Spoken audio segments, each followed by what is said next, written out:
Thank you so much. I'm grateful to be with you guys. Well, friends, if you're anything like us, we imagine you might be a little bit tired coming off the old 2020, right? Yep. I mean, it has felt like we have been running a marathon for an entire year. And that's why we're so thankful Rebekah is here to teach us about renewing our minds today. And we pray this teaching is helpful for whatever situation you're facing. So, Rebekah, why don't you take it away? Hello. Have you ever found yourself trapped in fear or feelings of unworthiness or rejection, loneliness perhaps, or depression? I know I can feel lethargic sometimes when I'm trying to think of a new year and ways to get energy to get going. But this restlessness, this boredom, this isolation, if you do feel these things, know this, that God makes a way of escape. Not only escape, but he promises a life of abundance, a rich life, not just escape from negative cycles.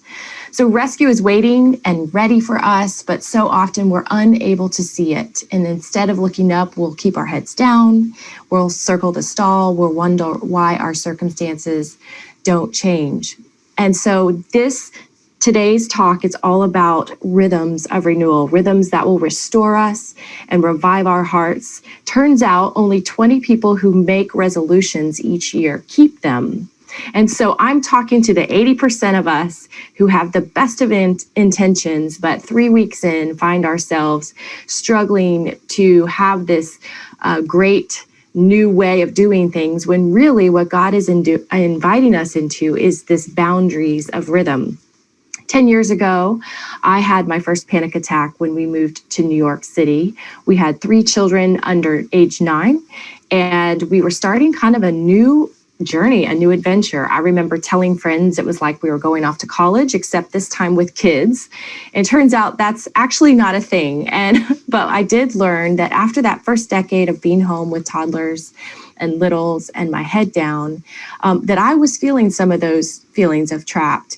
Unworthiness, rejection, loneliness, depression that I mentioned at the beginning. And I wanted God to just do a new thing. So as we get to the city, my youngest daughter begins kindergarten, and I'm, going, where was Rebekah before motherhood? Who is she? What was she wired with? What was she excited about? And in that journey of kind of drawing near to God and God drawing near to me in that season, I did find that I had to lay some things down. And I found that I had some long-term grief that I hadn't even really expressed before the Lord. And the 4 months into my time in New York, I had my first panic attack, and that continued for about a year and a half. And I remember crying out to God in that season so often. And towards the end of that season, I remember saying, rescue me, deliver me. I cannot do this without you. And God flooded me with his perfect peace. And as a result, I started to walk out a healing journey that looked different than that first year and a half in New York. And that was all informed by setting new patterns, new rhythms of intention, where God would invite me into where he already dwells. And so I would love to talk today about the 4 rhythms that have been a new way of walking out a healing journey for me, called rest, restore, connect, and create. Those first 2 rhythms, rest and restore, are input rhythms, and they fill us back up. They actually give us the input that we need so that we don't burn out, so we're not trying to operate on empty. And what I learned is that God created us in rhythm. Evening and morning were the first day, the second day, the third day, as we read about in Genesis. And that he created tides on the beach in rhythm. He created planets in orbit in rhythm. He created us, humanity, in rhythm. You've got heartbeat in rhythm. You've got pulse in rhythm, you've got breathing in rhythm, you've got labor pains in rhythm and contractions in rhythm. All new things that come to life happen in rhythm. And because God is a rhythmic God, he made us to be rhythmic people. And when I started to think about this rest rhythm, I realized that so many of us are so burned out, so many of us coming off of very hard seasons into this new year have had just so many trials that we have had to walk through and things we've had to lay down before the Lord. And so I want to begin with the rest rhythm with the passage of Matthew 11:28 through 30. Come to me, all you who are weary and burdened, and I will give you rest. Take up my yoke and learn from me, because I am lowly and humble in heart, and you will find rest for your soul. For my yoke is easy and my burden is light. This is something that the Lord invites us in. He wants us to receive the bounty of blessing and with rest. And so when you look at Genesis 1 and the creation account, at the end of creating, God rests. And then he blesses that day. And I believe that rest is a part of God's blessing. Rest is not optional to God. It's a mandate. He actually decrees, he says, remember the Sabbath and keep it holy. Sabbath or rest is a reminder that we are not God, that we are frail, that we need replenished from the Lord. Christ models this every time in his ministry that he retreats to the mountain to pray. God becomes his dwelling place. The Father becomes a filling for Christ in the same way that he models that we would rest. We would rest our soul. We would get that soul rest. And so the reason why rest is so vital is because it really takes a look at the interior life. It's all about our inner life, our spiritual vitality, our health that sometimes is unseen, right? Sometimes we can see health on the outside, but inner life is something only God can see. And so things I learned so much in the rest rhythm was getting quiet, silencing the noise, tech detox. I took 3 months off of social media a couple years ago to quiet my heart, to ask the Lord, what was I grieving? My father had just passed away, and I found that I did not want to hemorrhage publicly.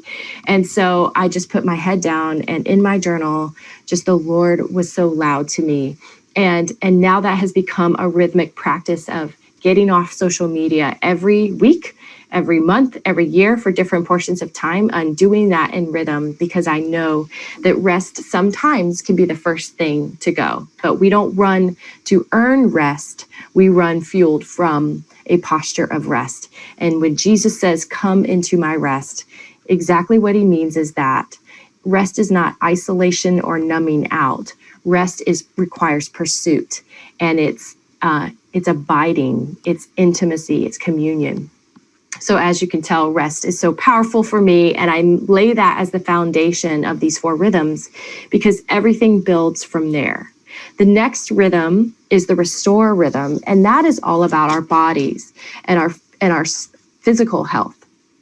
And when I think about the restore rhythm, once we've taken care, looked at daily our interior life, our morning routine each morning that could start in prayer or scripture or gratitude and journaling, then this restore rhythm is very important next, in my opinion, because God has given us a temple as our bodies to steward.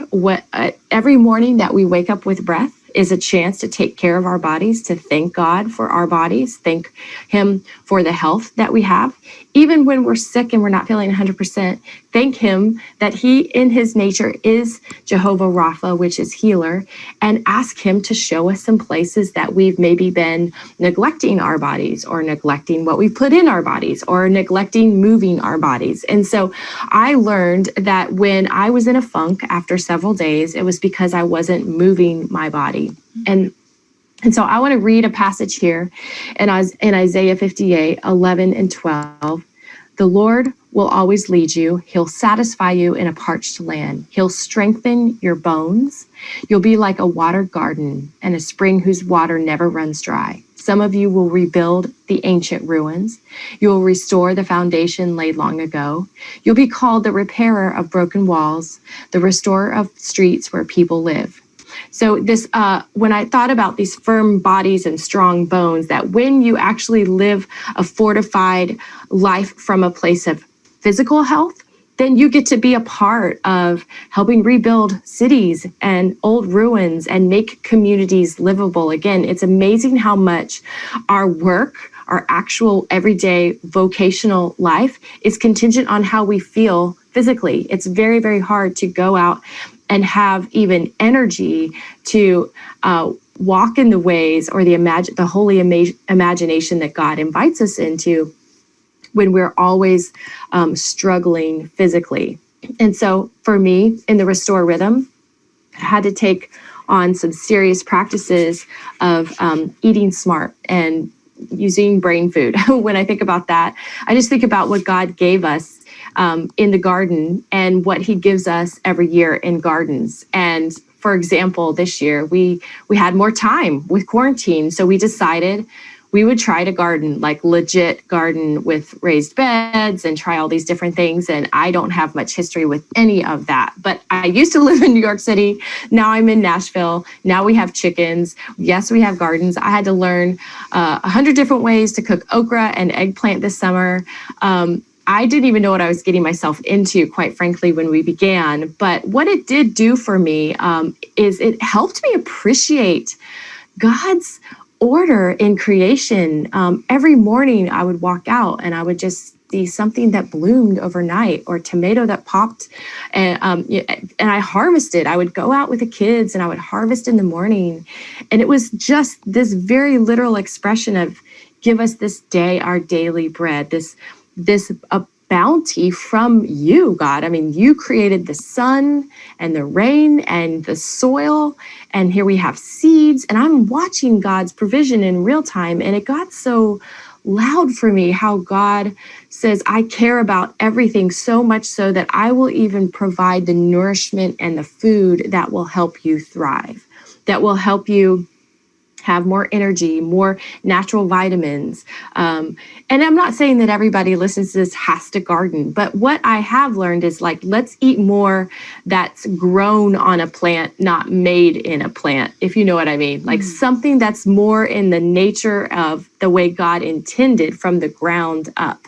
The less we mess with that and process it and put chemicals in it, the more we will, I think, feel physically nourished and physically strong. So that's one part of the Restore Rhythm. Another part is clearing the brain fog. I found that when I would take a walk, I'm a writer, so when I would get writer's block and I would just need to get out because the sentence wasn't landing or the chapter wasn't closing well, I would just get up and go out and walk. And when you're walking, it unblocks or unfogs the brain, and your subconscious kind of takes over and starts to connect the dots. And then all of a sudden you have these great ideas and you're like, oh, I gotta finish. The problem is I don't like to walk with a phone.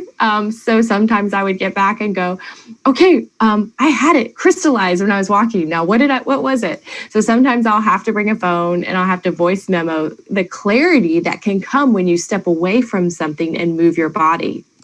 Another thing about, so not only does walking stimulate creativity, another thing that it does is if you're brisk walking or you're working out in a way that elevates your heart rate for 15 to 20 minutes, doesn't have to be a sprint at all, but if your heart rate is elevated, what that will do is release serotonin in your brain, and serotonin is known as the happy hormone, and it elicits feelings of excitement, well-being, positivity, momentum. That's why if you have a great workout, for those of you who do that and you do it more than once a week, at the end, I don't know about you, but at the end of something like that, I feel like, yes, we can do this. We can try this. We could try that. We could try the other.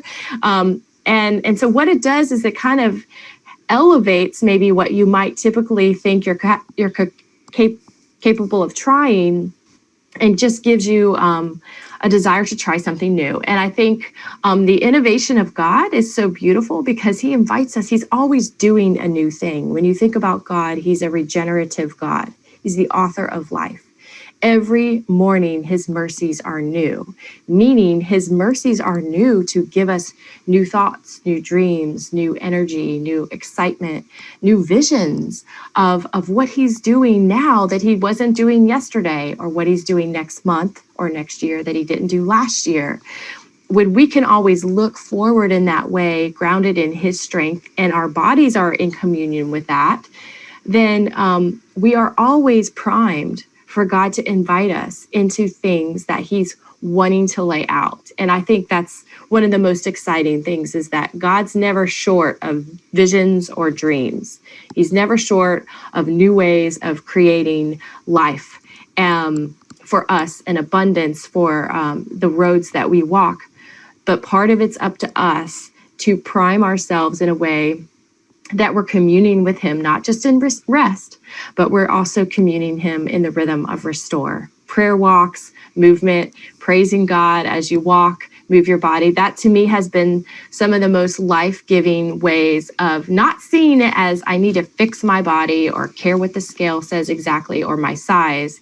It's just that I can meet Jesus in the movement. Scholars believe that when Jesus ministered for 3 years, that he walked over 3,000 miles in all the places as they charted, all the towns and villages that he went. So when Jesus says, walk with me, it's not a metaphor, guys. It's like a literal, legit, like use your actual legs and walk with me from town to town, laying hands, feeding people, being a part of my healing ministry, because they met him in the movement. They watched it firsthand. They engaged it physically.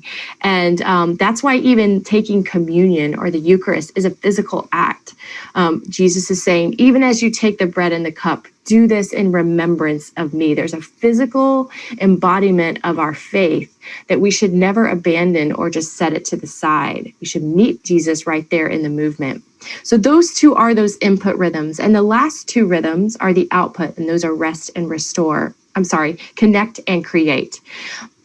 The reason why we start with input is so that we're filled back up. We're energized. We have the mind of Christ. We have come before the Lord that first hour of the day in the morning routine. It sets the tone and the stage for the rest of the day as we go into work, or we serve our children or our families or communities or whatever that is. God then allows us to pour back out. So the connect rhythm is the first output rhythm, and that is all about our relational health. The reason why relationships come next is because a lot of trauma, a lot of wounding happens in the boundaries of relationship.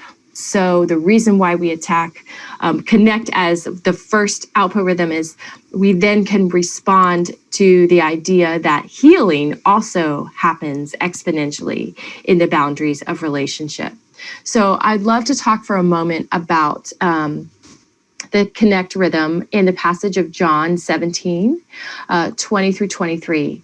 He prays for us. This is in the upper room, one of my favorite passages of all scripture. He says, I pray not only for these, he was talking about his disciples, but also for those, us, who believe in me through their word. May they all be one as you, Father, are in me and I am in you.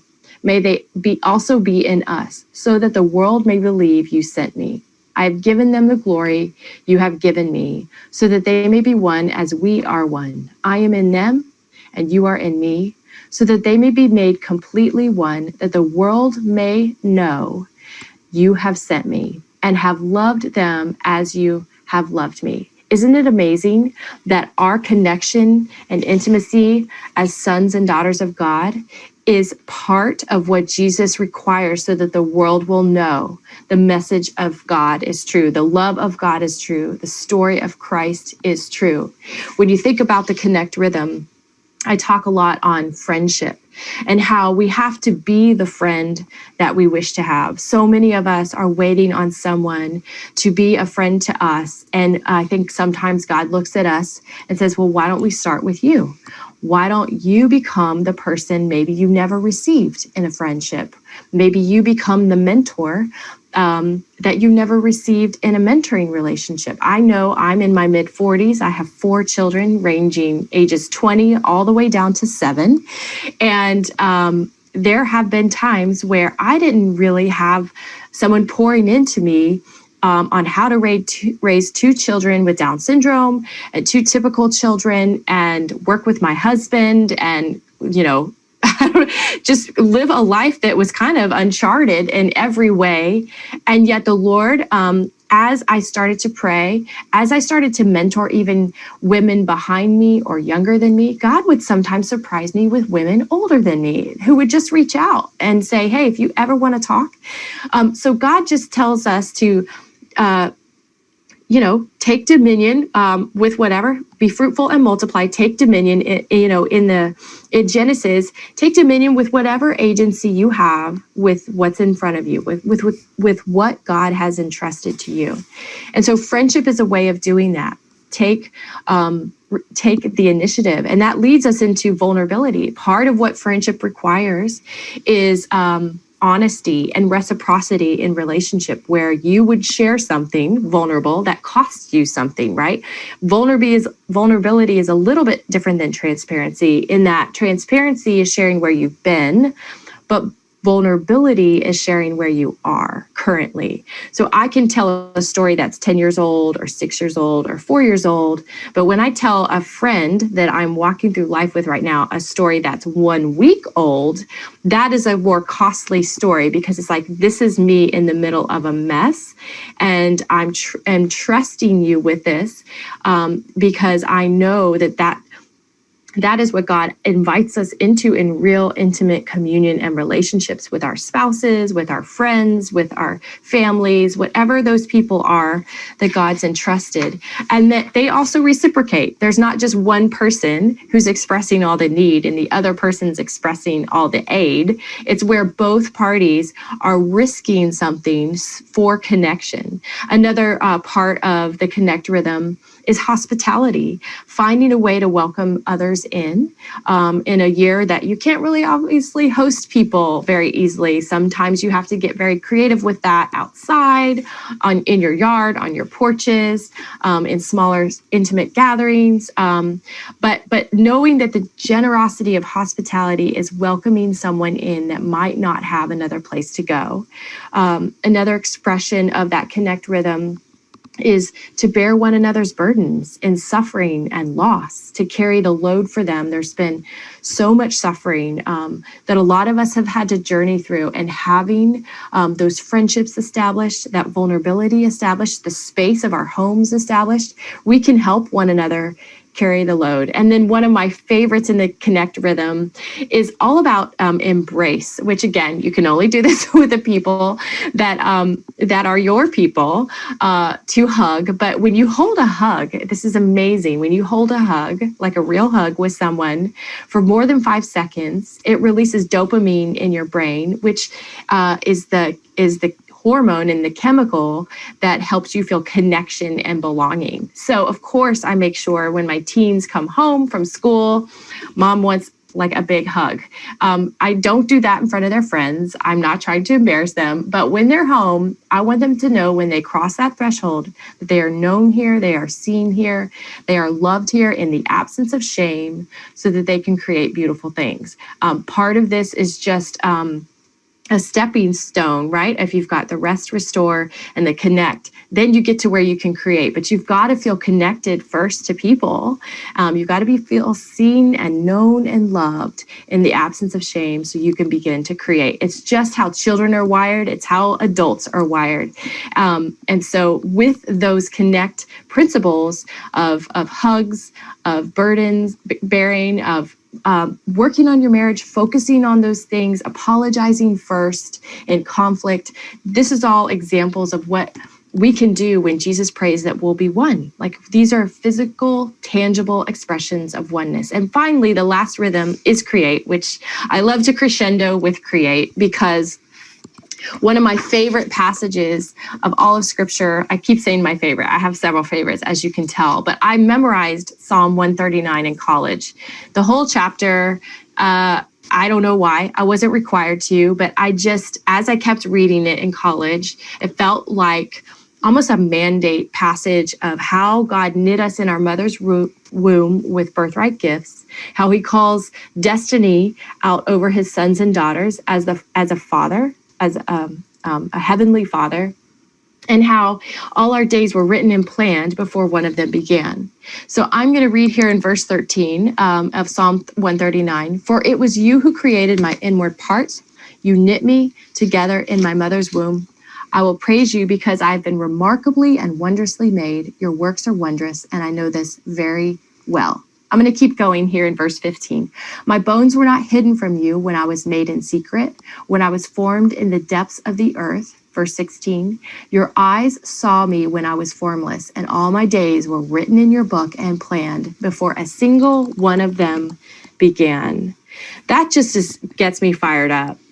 Calling and vocation and create is one of my greatest life passions, because I believe that our mental health is very much connected with our understanding of our purpose, understanding what God intended when he gave us those birthright gifts in the womb, understanding our DNA and like our natural bent. When you think about birthright gifts, it's the things that are effortless for you that you don't have to overthink. You know, people notice it in you because you just do it and it comes out naturally.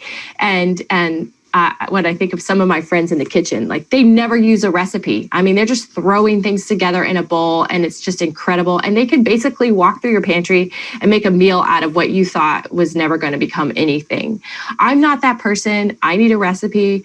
But I think it's funny that so many of us look at what somebody else does so effortlessly and it's like, wow, I wish I could be like you doing that creative thing so naturally and simply. But sometimes we forget to ask God, well, what is the thing that you've put in us? What is that natural bent that you gave us?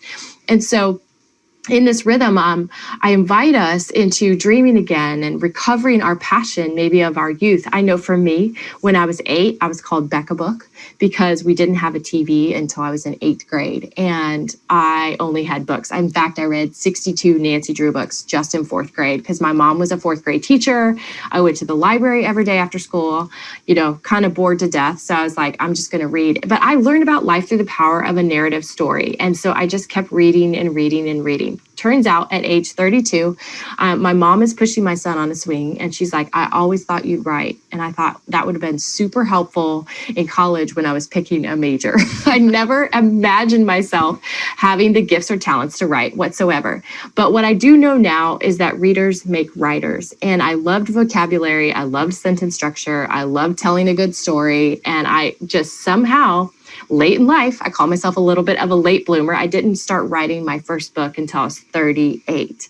And I was shocked how fast it poured out and how another one came a couple years later, another one after that, another one after that. So God's not confused about the timing of this at all. He's not. He says, all your days were written and planned before one of them began. Sometimes we just want to force his hand or say, this is what I think it should be, when part of it is just going back to, if calling is where those talents and those burdens collide. And calling to me is like to call, right? When you think of vocation, the Latin word for vocation is vocare, which means to call. And calling begins with a caller. God is the caller. We are responding to his invitation. So he says, you know, join me in the renewal of all things. That's what God's inviting us to do. He doesn't have to, but he chooses to, which is amazing as sons and daughters, that we get to actually join God, we get to participate in the gifts that he entrusts to us. What an honor and a privilege. So when you think about calling being where your talents and your burdens collide, talents are those birthright gifts, those natural bents that you are given in the womb. And burden is very much informed by the story you've lived, the family you were born into, the pain, the suffering, the things that break your heart. So when you use those gifts that God's entrusted to you in the womb to redeem the things that break your heart, therein lies calling. And so I'll just close with an example of this. When I was 18, my father had what I wouldn't have known then, but was some sort of a mental breakdown. And I remember him crying in the chair in the living room when I was, and I watched him for hours. And a year later, when I was in college, he actually went in a psychiatric hospital for about a week. And again, I didn't have language for this. My dad was brilliant. He had multiple master's degrees, taught English and math. Both sides of his brain were very educated. And but what I learned later in life, as he struggled with mental, he just had mental struggles and chronic depression, anxiety. And then I have my firstborn son, 10 years later with a Down syndrome diagnosis with an IQ in the 40s. All of a sudden, I found myself as a daughter sandwiched between a father and a son that struggles with a lot of mental illness. And so when I moved to New York and I started to have my own panic attacks, I thought, okay, here, it's my turn. I'm in this family line of mental struggle. And I think what God was doing in that season was to show me, like, I'll still be with you. I don't always promise the fear won't come knocking, but I always promise a way of escape, which is how I began this message, was that God will provide escape and refuge, and he is our ever-present help in every moment of trouble. And so when I think about using the gifts of writing or teaching or communication or whatever those natural bents God might have given to talk about things like health, wellness, a journey of healing, therein lies calling. Therein lies almost the crux of what I feel so called to. My dad went to be with Jesus 3 years ago. End-stage Parkinson's and just struggling with things mentally. But I do know that even in those final hours where the veil was so thin, that God was giving him, he was making him new. He would redeem and renew and restore his body, restore his mind. And I know that same for my son. And I think we have to be people who carry hope like that. We have to be people who take whatever God has given us and entrusted to us in the area of vocation and say, hey, just put one foot in front of the next and walk with the comfort that I go before you and that I bring people around. And I will actually every day invite you into a rhythm and a cadence with me that will just bring you back to life and bring your own heart, your own body, your own relationships, and your own creativity back to life. But then also draw you in such intimacy and communion with me that you won't want to look any other place. Wow, Rebekah, so powerful and so helpful and hopeful for our listeners today. I want to circle back to a thought that you said at the beginning that really captured me. That you referenced, you said our world, our DNA, is created for rhythm. And I think you mentioned quite a few different things, morning and evening, the sun rising and setting, the oceans. I mean, there's so many things that God shows us. I created you for rhythm. And when we're not, so if we look at the inverse of that, which is when we're not working in rhythm, we're actually working against our own design, right? And so of course you're going to feel this disconnect or discontentment, or it may even manifest itself in what you described for you. Maybe it was panic attacks or depression for certain people. And then you said this line that I thought was so powerful. And you just kind of breezed over it. And I wanted to be like, Rebekah, stop that. So I want our listeners to hear this. And that is, your pathway to healing was through setting new patterns and rhythms in your life. And I feel like somebody today needs to hear that very, very clearly, is that you may be stuck in a season where you feel depressed or lonely and you are searching for rescue. You are searching for that healing, and it can be found in clearly setting some new rhythms. And I think Kaylee had some questions about that. Yeah, I did. That's a great setup to my question, because at the beginning you said the words, we're circling the drain. Like, we're all tired right now. And I think that's kind of the story of 2020 for everybody, no matter what season of life you're in right now. And I can imagine that there's somebody listening and they're thinking, I want to rest. I want to be restored. I want to connect. I want to create. Awesome. Yeah, it sounds so great. Yes. And Rebekah, you helped us understand kind of where you were and where this started with you out of a result of the panic attacks that you were facing. But for the listener who is curious about this right now, where do you recommend that she starts? Does she have to start with rest? Is there another part in the process that she can start with? So kind of walk us through that process and what you recommend. The reason I start with rest is the first chapter in the Rhythms of Renewal book is called Take Inventory. And Oh, wow. you cannot heal what is hidden. A lot of times good. people will say, I'm overwhelmed. But when you say, what are you overwhelmed by? They're like, I don't know, just everything. Or I'm anxious. Well, where's the trigger? I don't know. I just feel anxious. I have shallow breathing all the time. I can't get a deep breath. I can't sleep through the night.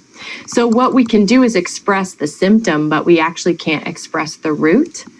And so the take inventory chapter, I made that be the very first chapter in the rest rhythm because it forces you to respond with 4 questions. And I also put this in the Rhythms for Life journal that just came out as a 90 Days to Peace and Purpose planner and journal that goes as a companion to the book because people were starting to make their own journals and trying to create these take inventories. I was like, hey, I'm gonna take it for you and help you do that. But all that to say, the take inventory exercise asks you 4 questions. What's right, what's wrong, what's confused, and what's missing. And you can answer those slowly. You can answer those with your spouse or your family, your friends, your colleagues, whoever. But I would say take a stab at it first on your own and then invite somebody in and go, is this what you would think is true? Is there something, a blind spot I'm not seeing? So what's right is like, just what are the blessings? What are the abundance? What are the things that are giving you life? What's wrong? Clearly, that's not too hard to define, but sometimes we really do need to write it down. We need to define what's the biggest thing that's wrong. What are the everyday things that are wrong? We need to look at a macro and a micro view of these answers. What's confused to me often is what are the interruptions of God that you did not see coming? Or what are the transitions you feel caught in, like a loop of just not clear. So unclarity, where are we going? I feel like this is Groundhog's Day, circling the drain. So what are those categories of big things and small things that feel just confusing? Just can't make sense of it right now. And then lastly, what's missing? If we were to add this into your life, how would this help? XYZ. If your daily rhythm allowed space for X, how would this impact you in a positive way? Your relationships in a positive way, maybe your intimacy with your spouse in a positive way, your health.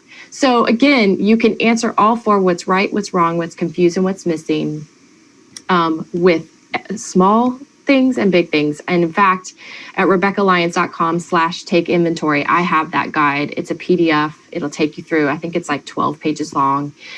So anyone could do that exercise if they want to just have it already right there printed out for them. I love that. That is such a helpful resource. Will you say that website again? Because I really want some of our gals to listen to this because I don't know about y'all, but sometimes when I am circling the drain, I need someone to tell me what to do. Yeah. And so will you say it again, Rebekah? What was that website? Yes, it's RebekahLyons.com. And again, my name is spelled RebekahLyons.com.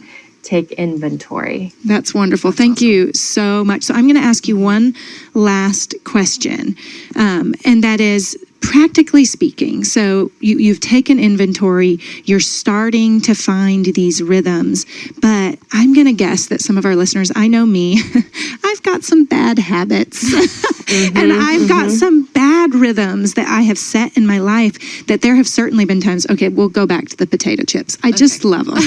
They're so delicious, and I'd like to eat them every night, sometimes like around 8 p.m. with, a Sprite. I get it. Sounds really nice. So that is a bad habit. How do I start breaking some of those bad habits? Well, this is so funny. I'm not a nutritionist, but what I would say is you do not actually have to break your potato chip craving.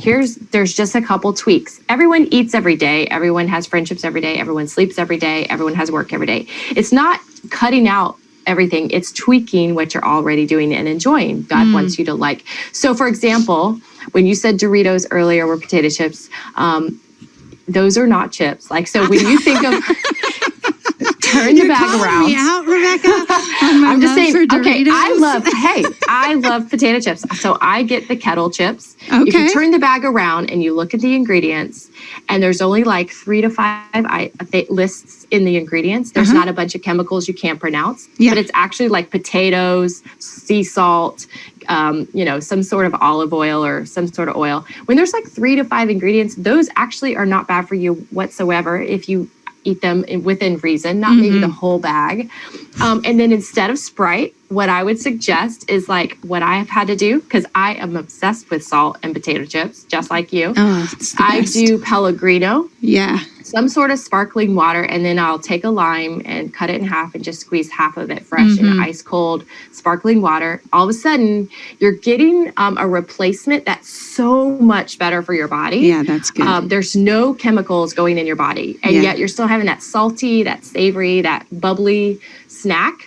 So that's just very tangible, but that's how I've kind of had to think through food that I put in my body. Is it just simple, whole foods, but still are really yummy and delicious? Well, and I love that too. I mean, let's just be honest. I have no idea what they make Doritos out of. We should all be afraid of them. When your fingers and your lips turn orange after eating something, we should be concerned.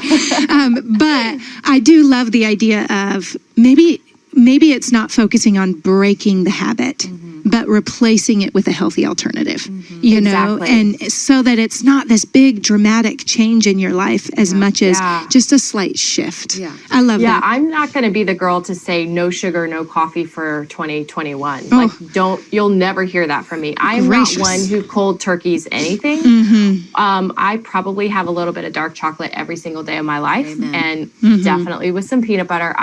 But it's less about, but it's not a big thing in my life. It's like, oh, it tastes good and I enjoy it. Right. But it has its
proper place. Does that make sense? It certainly does. And I don't mean to, trust me, I have a history of struggling with food. So it's not like I'm like, oh, nice for you, Rebekah, you've never struggled with food.